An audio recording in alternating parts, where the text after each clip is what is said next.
لا حول ولا قوة إلا بالله العلي العظيم. أعوذ بالله من الشيطان الرجيم. بسم الله الرحمن الرحيم. الحمد لله الذي جعل الحمد مفتاحا لذكره وسببا للمزيد من فضله ودليلا على آلائه وعظمته.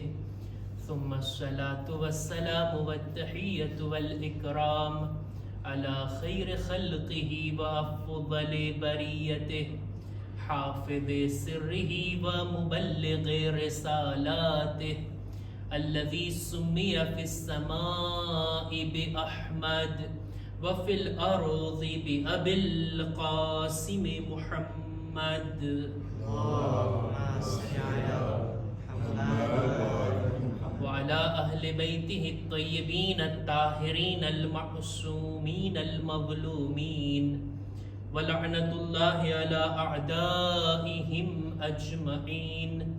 أما بعد فقد قال إمامنا الكاظم عليه السلام: أما إن أبدانكم ليس لها ثمن إلا الجنة فلا تبيعوها بغيرها. सलवात पर मुहम्मद व आले मुहम्मद.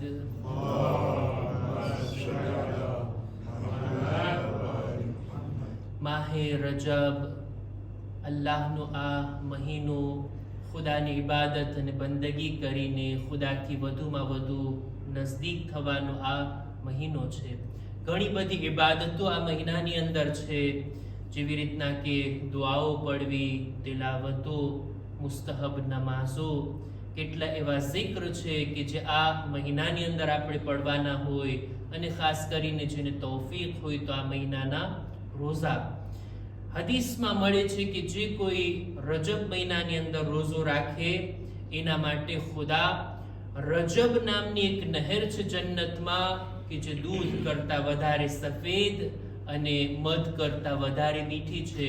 ખુદા ઈ નહેરથી આ ઇન્સાનને સેરાબ કરશે જે રજબ મહિનામાં ખુદાની ખુશી માટે રોઝા રાખતા હોય. બીજી બધી ઇબાદતો, બીજી બધી બંદગીઓની સાથે સાથે આ મહિનો અહેલે બૈતના zikરનો મહિનો છે. ગમની સુરતમાં કે પછી ખુશીની સુરતમાં એકથી એક વિલાદતો, એકથી એક ખુશહાલીઓ આ મહિનાના દામનમાં આપણને જોવા મળે છે. આપણે અહીંયા 7મો મહિનો છે ઇસ્લામી કેલેન્ડરની અંદર, આ રજબ મહિનો, એની 7મી તારીખના આપણે 7મા ઇમામે મૂસા અલ કાઝિમ અલૈહિસ્સલામ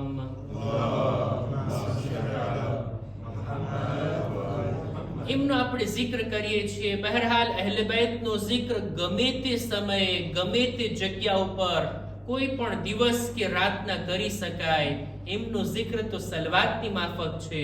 જ્યારે પડવી હોય, જ્યારે પણ જે સમયમાં પડવી હોય, જે હાલતમાં પડવી હોય, એ રીતના દુરૂદ અને સલવાત પડી શકાય. એટલે બૈતનો zikr પણ આવી જ રીતના.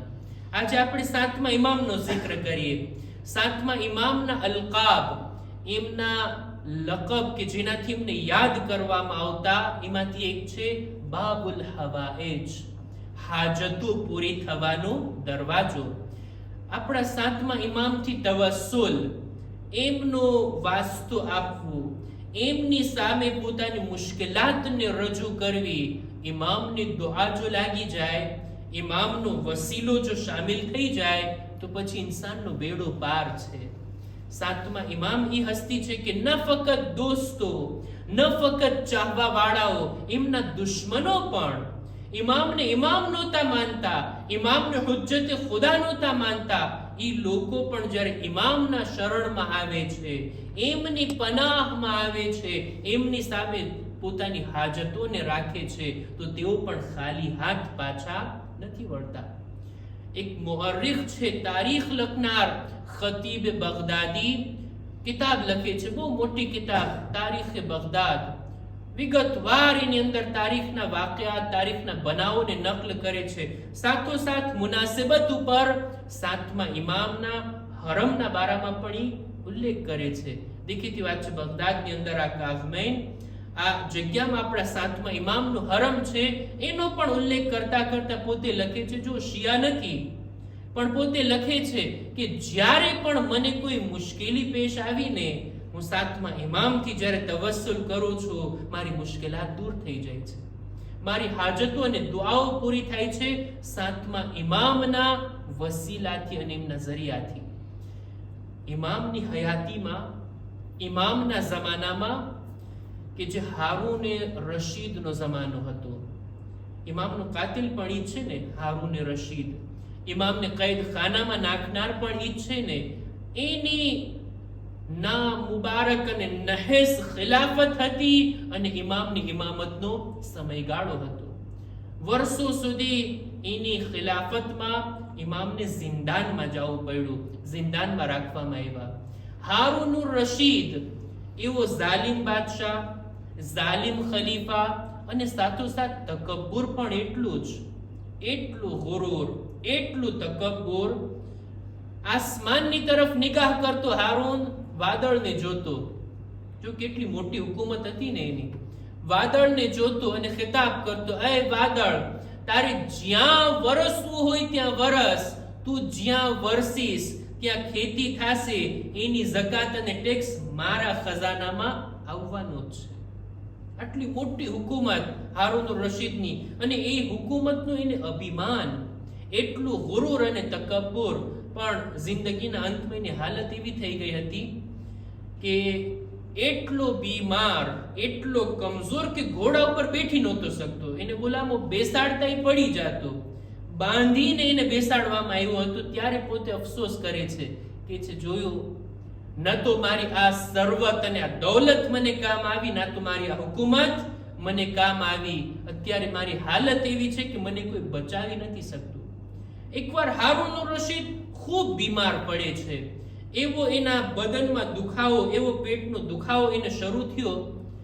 એવા મોટા મોટા તબીબોને બોલાવવામાં આવ્યા. આવીને એનો ઈલાજ કરે છે, એટલી કોશિશો કરે છે, કોઈની દવા એને લાગુ ના પડી, કોઈની દવાથી એને ફાયદો ના થયો. અંતમાં ખીજાય છે પોતાના તબીબો ઉપર કે તમે કંઈક કરો, આ દુખાવો મટતો નથી, મારી તબિયત નથી સારી થતી. એટલે આ તબીબો બધા સાથે મળીને કહે છે કે ભાઈ અમે ઈલાજ કરી શકીએ, મોજીઝો થોડી કરી શકીએ. તમારો ઈલાજ ફક્ત ઈ છે, કોઈ એવી હસ્તીને બોલાવો કે જેની દુઆ કબૂલ થતી હોય, મુસ્તજાબુ દાવા હોય, ઈ આવીને દુઆ કરે તો પછી આ કંઈક સારું થાય, નહીતર અમારી દવાથી તમને કંઈ ફરક પડવાનો નથી. કોણ છે મુસ્તજાબુ દાવા? કોણ એવી હસ્તી છે કે જેની ઇજ્જત આબરૂ ખુદાની નજરમાં એટલી વધારે હોય કે ઈ દુઆ કરે ને ખુદા કબૂલ કરી લે? માલુમ થાય છે કે કોઈ નથી આ જમાનામાં સિવાય મૂસા ઇબ્ન જાફર અલ-કાઝિમ અલૈહિસ્સલામ.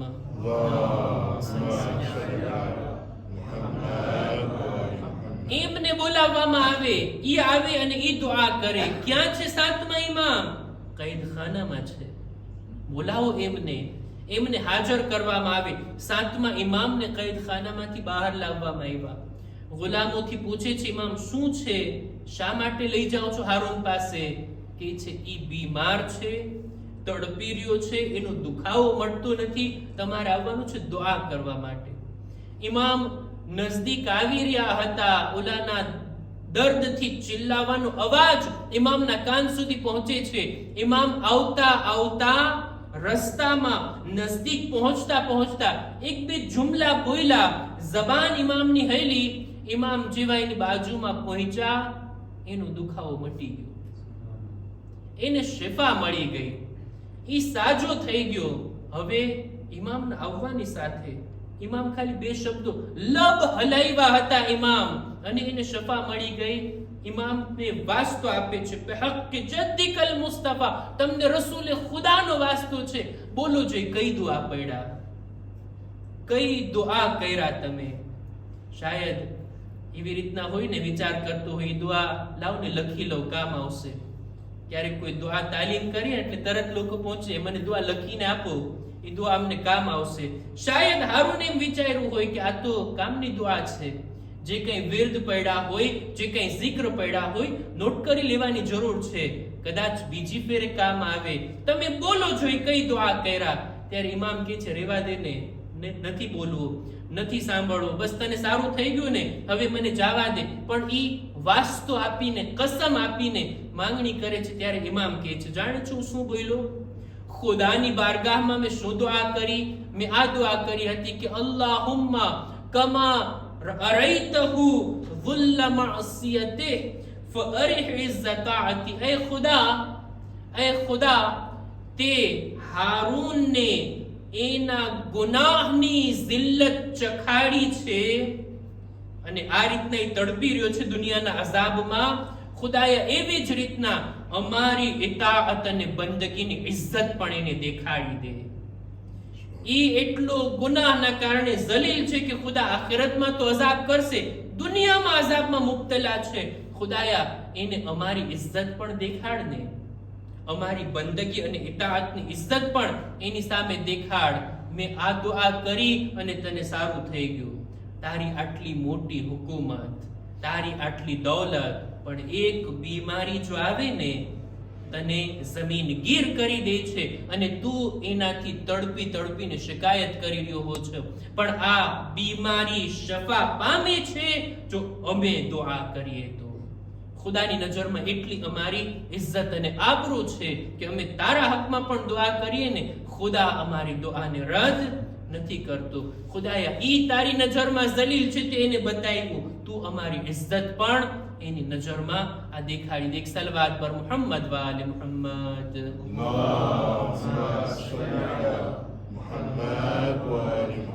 સાતમા ઇમામ, એનાથી કોઈ પણ મુતવસ્સિલ થાતું એને ફાયદો થાતો. આવા દુશ્મનો પણ જો ઇમામના વજૂદથી, એમની દુઆઓથી લાભ ઉઠાવતા હોય તો ઇમામના ચાહવા વાળા, ઇમામની મોહબ્બતને દિલમાં રાખવા વાળા ઇમામથી તવસ્સુલ કરે તો શું એને નસીબ ના થાય.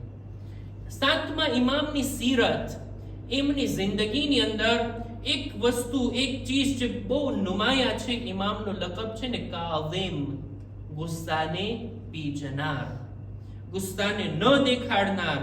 બલકે જ્યારે પણ ગુસ્સો આવે, ક્રોધ આવે, ઇન્સાન જ્યારે નેર્વે થાય, આ હાલતમાં પોતાને કંટ્રોલ કરી લઈને એને કહેવાય કાઝિમ. ઘણા ઊંડા અર્થવાળો આ શબ્દ છે કાઝિમ. ઇમામની સહન શક્તિ ખૂબ વધારે હતી દુશ્મનોના મુકાબલામાં. તારીખની અંદર મળે છે, મરહૂમ શેખ મુફીદ અલ ઇરશાદમાં લખે છે આ હદીસને કે એક માણસ હતો બીજા ખલીફાની નસ્લમાંથી, સાતમા ઇમામને જ્યારે પણ જોતો ને ત્યારે બુરા શબ્દો કહેતો, હંમેશા ખરાબ શબ્દોથી યાદ કરતો. ન ફક્ત સાતમા ઇમામને, મૌલા અલીને પણ, એમના સાતમા ઇમામના બાપ દાદાઓને, મૌલા અલીને પણ બુરા શબ્દોથી યાદ કરતો. જ્યારે પણ સાતમા ઇમામ પર એની નજર પડતી, બુરા શબ્દો બોલવાનું ચાલુ કરી દેતો. દેખીતી વાત છે, કોઈ બુરા શબ્દો કહે તો ગુસ્સો તો આવે, ઇન્સાન નારાજ તો થાય, પોતાના ગુસ્સાનો ઇઝહાર પણ કરવા ચાહે, પણ ઇમામ કઈ જવાબ ના દેતા, ઇમામ કઈ ના બોલતા, સહન કરી લેતા. ઇમામના ચાહવા વાળાઓથી ના રહેવાનું, મૌલા આવા શબ્દો કાઢે છે, તમે ખાલી રજા આપો, અમે એનું કામ તમામ કરી નાખીએ. સાતમા ઇમામ કહે છે, નહીં, મૂકી દો, હું એને કઈ જવાબ આપવા માંગતો નથી, હું એને કઈ પણ બુરા શબ્દો કહેવા માંગતો નથી કે બુરો વ્યવહાર પણ નથી કરવા માંગતો. જેવા સાથે તેવા આ ઇમામનો સ્વભાવ નહોતો. બુરાઈનો બદલો હું બુરાઈથી આપું ના, ઈ મારી સીરતમાં આ નથી જોવા મળતું. ક્યાં રહી છે ઈ માણસ, શું કરે છે? ઇમામે તપાસ કરી એના બારામાં. માલુમ થાય છે કે મદીનાની બહાર એનું એક ખેતર છે, ત્યાં ખેતી કરે છે અને એમાં મશગુલ હોય છે. ઇમામ પોતે નીકળે છે પોતાના સવારીની સાથે, મદીનાની બહાર એના ખેતરમાં ઇમામ દાખલ થયા. ઇમામને આવતા જોઈ વળી પાછો આ બુરા શબ્દો કહેવાનું એને ચાલુ કર્યું. ઇમામ કઈ ના બોલ્યા, ચૂપચાપ આગળ વધતા ગયા. ઈ માણસ બુરા શબ્દોની સાથે ઈ પણ કહે છે, તમે શા માટે મારા ખેતરમાં દાખલ થાવ છો? મારા આ પાકને, મારા આ ઝાડને તમે નુકસાન પહોંચાડી રહ્યા છો, શા માટે અહીં આવ્યા છો? ઇમામ કઈ જવાબ નથી દેતા, મુસ્કુરાય છે. નરમ લહેજાની અંદર ઇમામ એને સલામ દુઆ કરીને ત્યારબાદ સવાલ કરે છે, બોલ જોઈ આ ખેતરની અંદરથી કેટલો ખર્ચો કર્યો છે? કે છે 100 દિનારનો મેં ખર્ચો કર્યો છે. એમ તને કેટલી ઉમ્મીદ છે કે આ ખેતરની અંદર જો સારી ખેતી થશે કેટલો ફાયદો થશે? કે છે મને થોડું ઇલ્મે ગૈબ છે, કેટલો ફાયદો થશે? ઇમામ કહે છે તને અંદાજો તો હશે ને, કેટલો ફાયદો થશે? કે છે 100 નો ખર્ચો કર્યો છે અને મને 200 નો ફાયદો થશે. એમ ઇમામ કહે છે આલે આ સિક્કાની થેલી, 300 સિક્કાની થેલી ઇમામ એને આપે છે. કે છે આ બધી ખેતી પણ તારી અને આ જે કઈ નુકસાન થયું છે મારા આવવાના કારણે હું તને 300 દિનાર આપું છું, આલે આ પણ તારા. પૈસાની વાત આવી, માલની વાત આવી અને ફક્ત માલ નહીં, ઇમામના સારા શબ્દોને જ્યારે સાંભળ્યો, ઇમામના સારા અખલાકને જ્યારે જોયો, ઇમામના નરમ લહેજાને જ્યારે જોયો, ઇમામના ચહેરાની મુસ્કુરાહટને જ્યારે જોયો, પોતાના બુરા વર્તાવને જોયા અને ઇમામના સારા વર્તાવને જ્યારે જુએ છે ત્યારે ઇમામના પેશાનીને ચૂમવા લાગે છે, માફી પણ માંગે છે અને કહે છે કે એ મૌલા મારી ભૂલ હતી, મારા તરફથી આટલી બુરાઈ અને તમે આટલું એહસાન કરો છો. જો સાતમા ઇમામના જમાનામાં મશહૂર હતું, ઇમામ હંમેશા સિક્કાઓની થેલી પોતાની પાસે રાખતા, કેટલા ગરીબોની મદદ કરતા, જરૂરતમંદોની મદદ કરતા અને આવા લોકો પણ કે જેને ક્યારેક માલી મદદ કરી એના દિલને ઇમામ પોતાની તરફ લાવતા, એના એહસાનને ઇમામના એહસાનને જ્યારે લોકો જોતા ચોક્કસ એ લોકોના દિલ ઇમામ પ્રત્યે નરમ થઈ જતા. ઇમામ બતાવવા માંગે છે જો બુરાઈનો બદલો બુરાઈ હોત તો પછી વાત વધારે બદતર થાત, વાત વધારે બગડત, પણ નહીં, ઇમામે આ રીતના એની સાથે એહસાન કર્યો. ઇમામ આવી ગયા મદીના, થોડાક દિવસમાં શું જોયું કે આ માણસ ઇમામની બાજુમાં નમાઝ પડી રહ્યો છે, ઇમામના વખાણ કરી રહ્યો છે, ઇમામની તારીફ કરી રહ્યો છે. લોકોએ આવીને પૂછ્યું, ભાઈ તારા અખલાક તો આવા નહોતા, આજ દી સુધી બુરા શબ્દો કહેતો હતો, આજે વખાણ કરે છે. કે છે અલ્લાહુ અઅલમુ હૈસુ યજઅલુ રિસાલતા, કુરાનની આયત પડીને કહે છે ખુદા બહેતર જાણે છે કે પોતાની જવાબદારી કયા ખાનદાનમાં રાખે. આ સાતમા ઇમામ છે, આ હુજ્જતે ખુદા છે કે જેણે આટલો સારો વ્યવહાર મારી સાથે કર્યા, બુરાઈનો બદલો બુરાઈ નહીં ભલાઈની સાથે મારી સાથે વર્તન કર્યા. એ માણસ જ્યારે ચાલ્યો ગયો ત્યારે હવે ઇમામ પૂછે છે પોતાના અસહાબથી, ભાઈઓ એક દિવસ તમે મારી પાસેથી રજા માંગતા હતા ને કે એનું કામ તમામ કરી નાખીએ, આજે મેં મારા અખલાક થકી એને સુધાર્યો છે. અય્યુમા કાના ખૈરન મા અરદતુમ અમ્મા અરદતુ, તમે ચાહતા હતા એ બહેતર હતું કે પછી હું ચાહું છું એ બહેતર છે. ગમે તેટલા બુરા લોકો હોય ને, જો ઇન્સાન સહનશીલતાથી કામ લઈને તો બુરા લોકોને પણ સુધારી શકે છે પોતાના અખલાકના જરિયાથી, પોતાના વર્તાવના જરિયાથી અને પોતાના આદાબ અને સારા અખલાકના જરિયાથી. સલવાત પર મુહમ્મદ વ આલે મુહમ્મદ.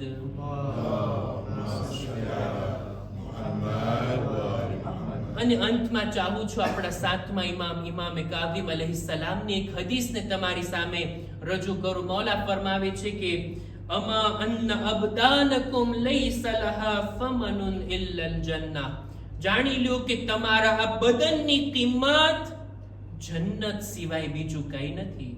ફલા તબીઉહા બિગૈરિહા, જન્નત સિવાય બીજા કોઈ ચીજને બદલામાં, બીજા કોઈ ચીજના બદલામાં જો આ બદનને વેચા છો તો તમે ખોટમાં છો.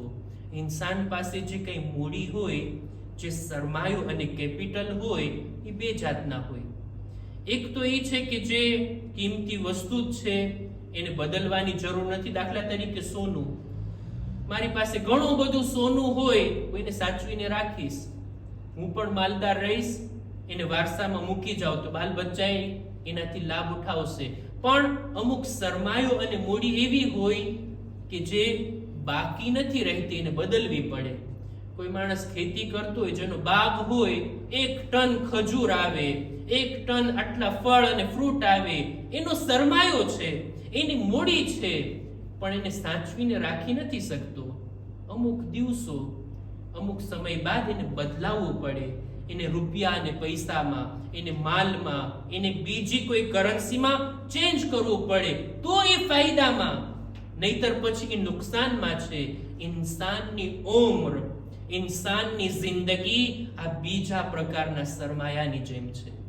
કોઈની પાસે ફળ અને ફ્રૂટ હોય, એના સરમાયા તરીકે જો એને બદલે નહીં ને તો એ ખરાબ થઈ જશે, એ સડી જશે, એ બરબાદ થઈ જશે. કુરાન મજીદ પણ સૂરે અસ્રની અંદર કહે છે ને, બધા ઇન્સાન ખોટમાં, કારણ કે એમની ઉંમર પૂરી થઈ રહી છે, એની જિંદગીનો સમય ખતમ થઈ રહ્યો છે. હવે જોવાનું એ છે પોતાની ઉંમર અને ઇન્સાન કઈ ચીજથી બદલે છે. જન્નત અને એની નેમતોને ખરીદે છે. જેવી રીતના 7મા ઇમામે ફરમાવ્યું કે આ તમારા બદનની, આ તમારી ઉંમરની, આ તમારી જિંદગીની કિંમત જન્નત અને એની નેમત છે. એના કરતા ઓછામાં વેચા તો પછી નુકસાનમાં. કોઈ જહન્નમનો અઝાબ ખરીદે, કોઈ આખિરતની બદકિસ્મતીને ખરીદે, કોઈ બુરી આદતો, બુરી સિફતો, બુરા કામોના જરિયાથી જહન્નમની આગને પોતાના માટે ખરીદી લે, તો એમાં આ ઇન્સાનની પોતાની જ ભૂલ છે. એણે પોતાની આ જિંદગીને હલકા ભાવમાં વેચી દીધી. ખુદા ઇન્શાઅલ્લાહ 7મા ઇમામની આ નસીહત પર અમલ કરવાની આપણને નેક તૌફીક અતા ફરમાવે. ખુદાની બારગાહમાં દુઆ ગુજારીએ, ખુદાયા માહે રજબની ઇબાદતો કરવાની અમને નેક તૌફીક અતા કર. અમારી દુઆઓ, ઇબાદતો, આમાલની તારી બારગાહમાં કબૂલ ફરમા. ખુદાયા અમારા મા બાપના ગુનાહોને માફ કર. અમારી ઔલાદને નેક તૌફીક અતા કર. ખુદાયા જો બીમાર છે શિફા અને તંદુરસ્તી અતા કર. ज़माना इमाम ना ज़ुहूर में ताजील फरमा. अमारो शुमार इन्ना साथियों में कर. रब्बना तक़ब्बल मिन्ना इन्नका अंतस समीउल अलीम.